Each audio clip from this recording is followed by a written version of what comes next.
നമസ്കാരം. രാജ്യങ്ങളോടുള്ള American president തീരുവ യുദ്ധത്തിന് കാഠിന്യം ഏറുകയാണ്. തീരുവ അത് ഇനിയും ഏത് രാജ്യമായാലും അവിടെ സുഹൃത്ത് ബന്ധമൊന്നും മുഖവിലക്കെടുക്കുന്ന പരിപാടിയേയില്ല. അതാണ് ട്രംപ്.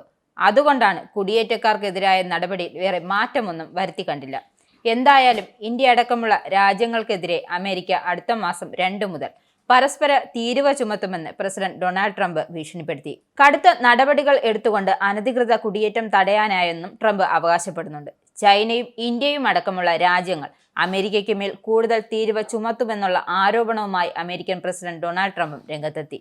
വീണ്ടും പ്രസിഡന്റായി തെരഞ്ഞെടുക്കപ്പെട്ട ശേഷം ആദ്യമായി രാജ്യത്തെ അഭിസംബോധന ചെയ്യവെയാണ് ട്രംപിന്റെ ആരോപണവും പ്രഖ്യാപനവും. കാനഡ, മെക്സിക്കോ, ചൈന എന്നീ രാജ്യങ്ങൾക്കെതിരെ ചുമത്തിയ തീരുവ അമേരിക്കയ്ക്ക് ഏറെ ഗുണം ചെയ്യുമെന്ന് പറഞ്ഞ ട്രംപ് ഏപ്രിൽ 2 മുതൽ മറ്റ് രാജ്യങ്ങൾക്കെതിരെ പരസ്പര തീരുവ നടപടികൾ കൊണ്ടുവരുമെന്നും വ്യക്തമാക്കി.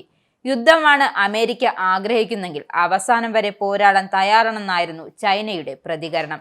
അമേരിക്കയുടെയും ട്രംപിന്റെയും വിരട്ടലും ഭീഷണിയും വിലപ്പോവില്ലെന്നും ചൈനീസ് വിദേശകാര്യ വക്താവ് വ്യക്തമാക്കുന്നു. സമ്മർദ്ദമോ ബലപ്രയോഗമോ ഭീഷണിയോ ചൈനയെ നേരിടാനുള്ള ശരിയായ മാർഗമല്ല.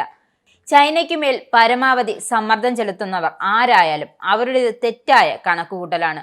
യുദ്ധമാണ് അമേരിക്ക ആഗ്രഹിക്കുന്നതെങ്കിൽ അത് തീരുവ യുദ്ധമോ വ്യാപാര യുദ്ധമോ മറ്റെന്തുമാകട്ടെ അവസാനം വരെ പോരാടാൻ തങ്ങൾ തയ്യാറാണെന്നാണ് ചൈന നൽകിയിരിക്കുന്ന മുന്നറിയിപ്പ്. നിങ്ങൾക്കും ആനന്ദ മീഡിയയുടെ പ്രേക്ഷകരിൽ ഒരാളാകണ്ടേ? യൂറോപ്പിലും US-ലും ആഫ്രിക്കയിലുമടക്കം പ്രവാസികൾ ഉള്ളയിടങ്ങളിലൊക്കെ ജനപ്രിയ ചാനലുമായി ആനന്ദ് മീഡിയ ഒപ്പമുണ്ട്.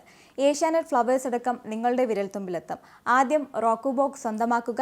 അതിൽ നിന്നും ആനന്ദ് മീഡിയ ആപ്ലിക്കേഷൻ ഡൗൺലോഡ് ചെയ്യുക, ഇൻസ്റ്റാൾ ചെയ്യുക. എന്നിട്ട് 02085866511 എന്ന നമ്പറിൽ ഞങ്ങളുടെ കസ്റ്റമർ കെയറിൽ ബന്ധപ്പെടുക.